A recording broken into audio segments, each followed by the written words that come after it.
Família e o AEE. É muito importante que o professor de AEE trabalhe sempre com uma estreita relação com os familiares. É de extrema importância isso. Por quê? Não adianta nada o professor do AEE trabalhar todas as questões na sala de aula, né? E a família, na sala de AEE, trabalhar de forma colaborativa com o professor de sala, e a família não organizar a vida da criança em casa. Né? É muito importante essa organização. E a família, quando tem que educar uma criança com TDAH, ela tem que fazer um esforço muito maior nessa organização. Né? Ela tem que se dedicar mais do que se fosse uma criança sem TDAH. Porque eles têm mais dificuldade né, na organização, no planejamento, na condução, né, nas questões de interação. Então, a família tem que cobrar um pouco mais para que essa criança não tenha tantos prejuízos, né? Então, assim, algumas orientações básicas e gerais que a gente costuma, como professor de AEE, como professor de sala de aula, fazer com as famílias. Então, assim, orientação da rotina. É muito importante que a criança tenha uma rotina em casa. Né? Se não quer fazer uma rotina visual, com uma agenda escrita ou com desenho, com gravuras, mas que faça uma rotina tendo algumas referências. Depois do jornal você vai fazer a tarefa, depois que depois, quando escurecer, você vai fazer a tarefa, né? Depois do banho, você vai fazer a tarefa. Então, ter sempre uma rotina é muito importante, a rotina. O nosso cérebro, ele aprende por padrões, né? Se tu faz sempre aquilo, ele vai aprender melhor, ele vai render melhor. Então, por isso que a rotina é importante. É importante quebrar a rotina no final de semana, brincar, correr. É importante e é saudável, mas é também muito importante que a gente tenha uma rotina de sono. Porque assim, tudo que a gente vê durante o dia, a gente memoriza durante o sono. Né? Então, por isso que o sono é tão importante, que a criança tenha um sono tranquilo, um sono, durma às 8 horas por noite, né? Que os pais façam essa higiene do sono antes da criança ir para a cama, nada de celular, né, computador, televisão, série, ter esse cuidado de meia hora antes de dormir, a criança não fique exposta a esse mundo eletrônico, né? É muito importante ter uma boa comunicação com a criança.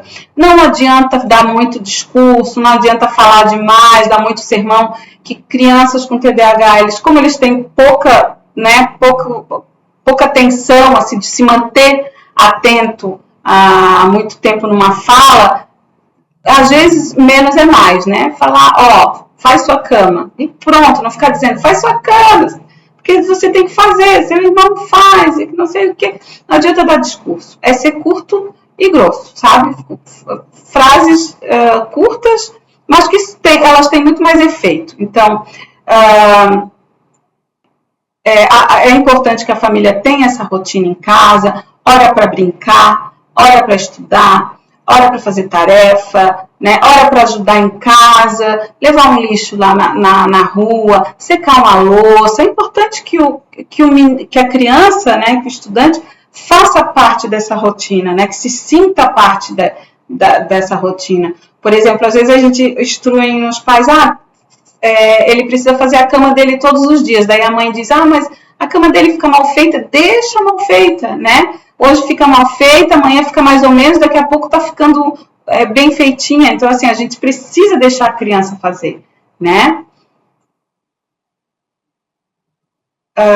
Algumas orientações básicas, né, gerais, que a gente dá nas assessorias, né, em contato direto com os professores, são essas. Sempre trazer a atividade para o nível em que o estudante dá conta, aumentando o nível de exigência aos poucos. O que isso quer dizer?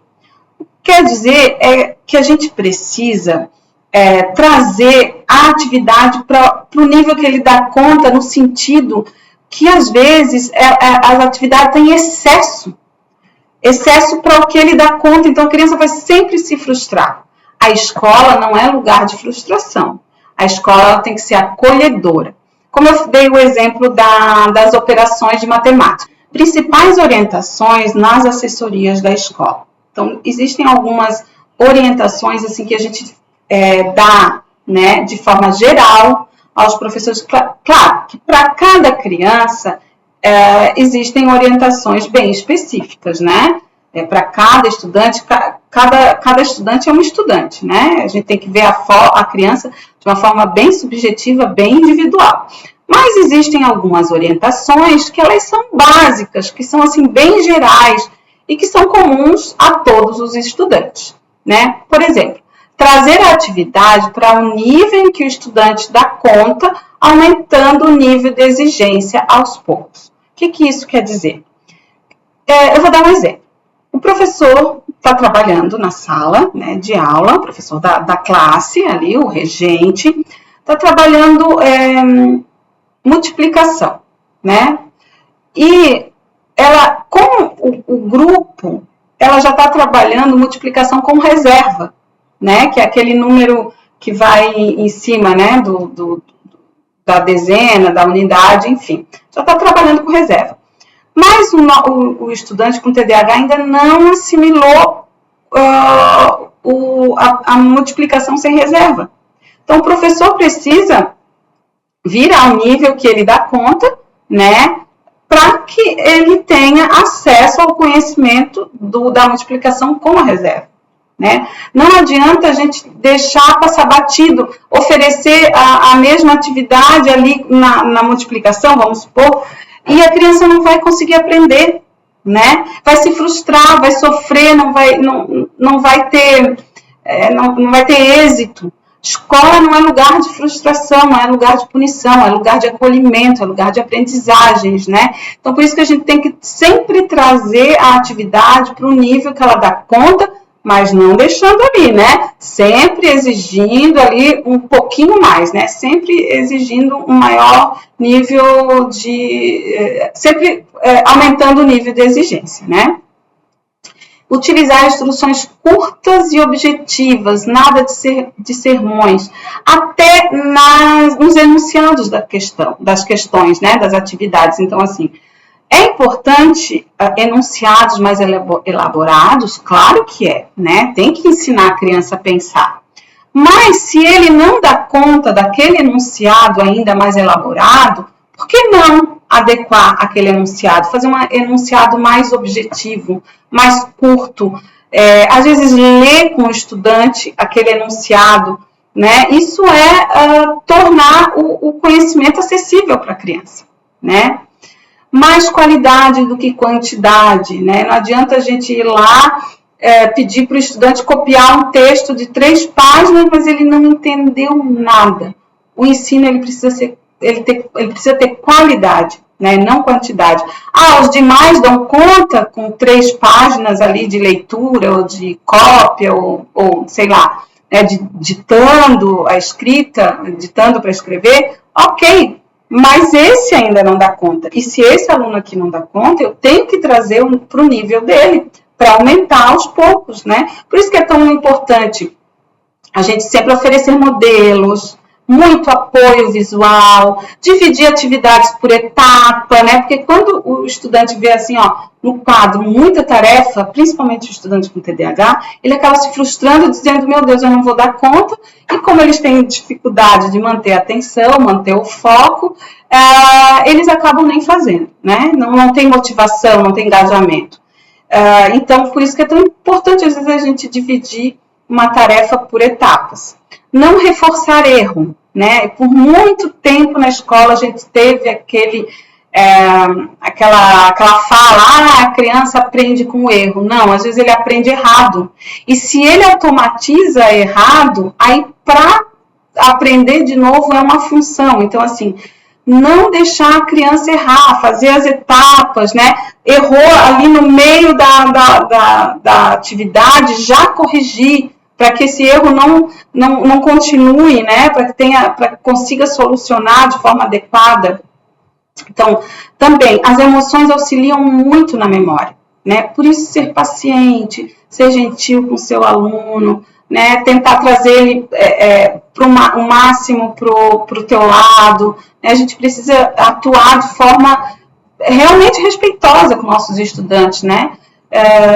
E ser gentil, né? Ter todo esse cuidado de atuar de forma bem gentil e paciente.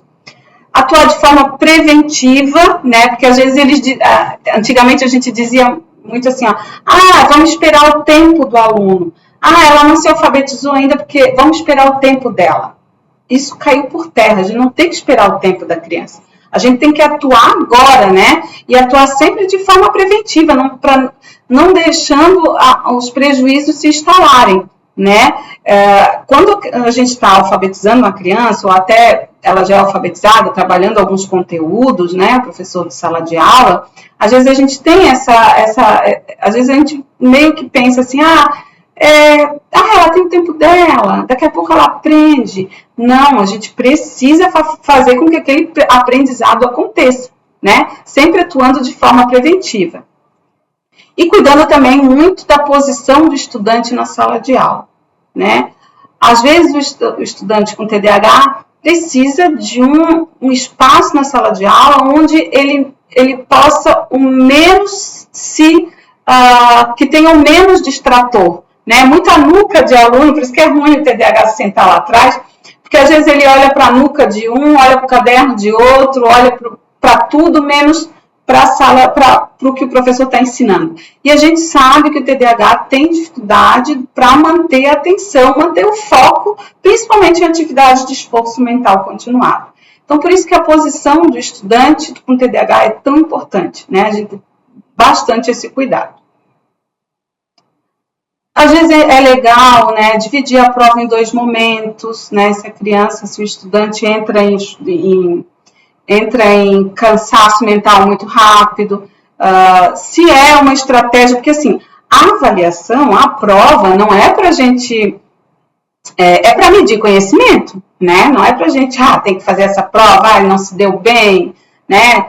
É importante dividir essa prova em 2 momentos, em 2 etapas, porque tu quer avaliar essa criança, tu quer saber o que ela sabe, né? Então, se ela faz até a metade, depois ela cansa e não faz o resto, às vezes tu não consegue medir o que ela sabe e o que ela não sabe. Porque talvez ela não tenha dado conta porque ela estava muito cansada, né? Não conseguiu ir à frente. Então, é importante tomar cuidado com relação a isso. Às vezes, fazer uma prova num espaço com menos distratores, se necessário. Às vezes, numa sala privada. O estudante vai ficar ali para sempre? Não.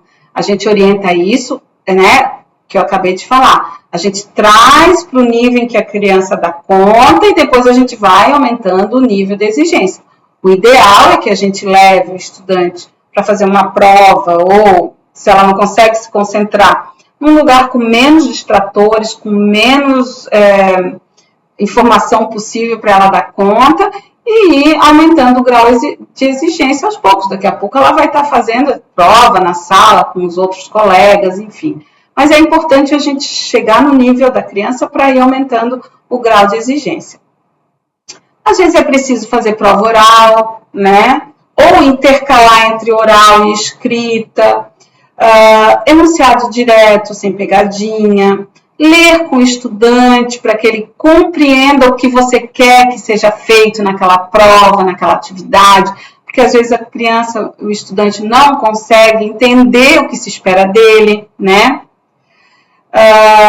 É muito importante que as adequações sejam realizadas para avaliar o que o educando sabe e não para deixá-lo frustrado, nervoso e incapaz, como eu acabei de falar, né?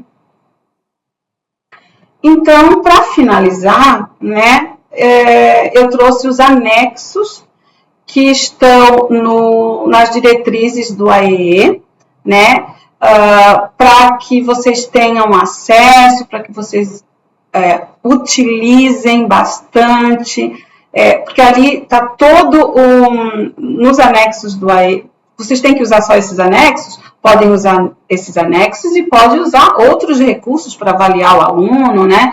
Para planejar, enfim. Mas os anexos das diretrizes têm vários materiais que vão ajudar bastante o professor do AEE, principalmente o professor que está começando agora, a avaliar o estudante para fazer o PDI, o Plano de Desenvolvimento Individual, que cada estudante deve ter ali no atendimento, né? Porque cada estudante tem uma necessidade diferente, por isso que é importante avaliar, né?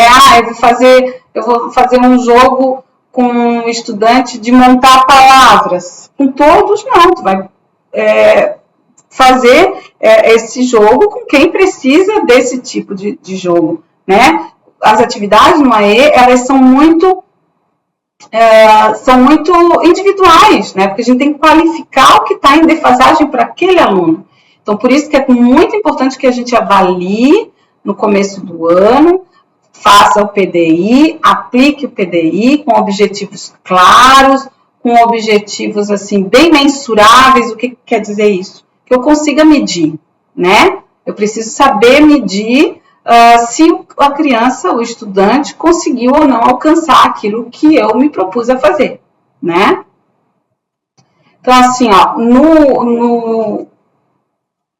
nas diretrizes, na página 203, 204, tem um modelo de estudo de caso, né, para você investigar como a escola vê o aluno, né, como a família vê o aluno e como o próprio aluno se enxerga, né, com as questões de aprendizagem escolar. Porque às vezes a gente consulta a família, consulta a escola e esquece que o aluno também tem muitas informações importantes que, a partir dessas informações que vêm dele, que a gente pode estar atuando da melhor forma. Ali tem, nas diretrizes do AEE, também tem um modelo de plano de desenvolvimento individual, o PDI, né? Que ali você fala da competência, da habilidade que quer qualificar, o objetivo específico, né? Um objetivo mensurável e uma estratégia, né? Como que você vai alcançar. O PDI, ele pode ser semestral, ele pode ser mensal, isso é uma organização da escola, do professor do AEE, né? Mas a evolução, ela tem que ser diária, a gente tem que colocar ali o que tem que consultar o PDI, vamos supor que seja trimestral. Vai consultar o PDI, hoje eu vou trabalhar uma atividade para qualificar a inibição. Tu vai botar lá a atividade que tu vai aplicar, tu vai dizer se ele realizou sozinho, com auxílio, ou procurou evitar, não aceitou, não concluiu, e vai registrar ali como foi aquele atendimento naquele dia, né? Assim, você vai conseguir avaliar o estudante todos os dias, né? E vai conseguir ter um parâmetro de comparação lá do início do ano, né? Até o final, o quanto ele evoluiu, o quanto ele modificou, o quanto ele melhorou, né? No desempenho dele. O relatório de assessoria, quando você o professor de AE vai prestar assessoria na escola, ele tem que anotar tudo que ele orientou, tudo que ele recebeu também, porque às vezes a gente traz informações bem legais com o professor, que a gente pode trabalhar na sala de aula, né? Então, por isso que as demandas são sempre de forma colaborativa, né? As orientações que você deu ou que você recebeu e os encaminhamentos, né? É importante que o professor tenha esse contato direto com o professor de AE, tenha sempre esse contato direto com o professor da sala de aula, né? Para estar qualificando ainda mais o trabalho com relação às aprendizagens do aluno. Tem também nas diretrizes esse instrumento de desempenho acadêmico de leitura, que quando a criança está no processo inicial ali de leitura e escrita, é importante que a gente compreenda em que nível ela está, até para a gente estar fazendo a atividade no nosso atendimento, né? Por exemplo, hoje eu quero trabalhar memória com a criança, né? Meu objetivo é trabalhar memória, estou dando um exemplo assim, né? Bem vago. E eu vou trabalhar um jogo da memória de figuras, para ele parear figuras iguais. Por que você vai trabalhar figuras? Tu pode trabalhar palavras, né? Sempre tem, por isso que é tão importante avaliar em que nível essa criança está de leitura e de escrita. Porque tu tem que trazer, a atividade ela tem que ter, tem que ser desafiadora também para a criança, né? Então, se vai trabalhar um jogo da memória, trabalha com palavras, né? Se vai trabalhar organização e planejamento, ao invés de organizar uma rotina, sabe, aquelas rotinas que a gente tem, como é que se chama aquele jogo de sequência lógica? Por que vai fazer uma sequência lógica com figuras? Tu pode fazer uma sequência lógica montando frases. Então, é importante que o professor tenha esse cuidado na hora de elaborar os jogos, as atividades para o aluno no AEE, porque a gente tem que tornar essa atividade sempre um desafio, dentro do que ele dá conta, mas exigindo sempre mais, né? Porque tem que gerar aprendizado. O AEE é um trabalho de apoio à escola. Então, ela é um trabalho educacional, né? Então, ela tem que trabalhar sempre em comum acordo e dentro do que a criança tem, né, de conhecimento, mas aumentando sempre o grau de exigência, né? Um roteiro de habilidades acadêmicas e executivas, né? Às vezes a gente aplica um jogo com a criança ou uma atividade, a gente avalia ali no início do ano como foi o desempenho dele ali na leitura, no registro, na interpretação, no raciocínio lógico, né? Isso tudo tem a ver com habilidades acadêmicas e executivas, porque às vezes o professor não sabe muito bem como avaliar, e aí tem ali todos os itens, né, na página 210, para a gente estar avaliando no início do ano, no meio, no final, para poder estar descrevendo como ele avançou em cada um desses itens, né, com relação às habilidades acadêmicas e executivas. O que deve constar no relatório pedagógico? É bem importante que a gente sempre, quando vai fazer um relatório pedagógico, né, que a gente sempre divida ali as questões de aprendizagem e as questões de comportamento. Por quê? Porque às vezes a gente vai ler um relatório e a parte de aprendizagem e comportamento está na mesma frase às vezes, né?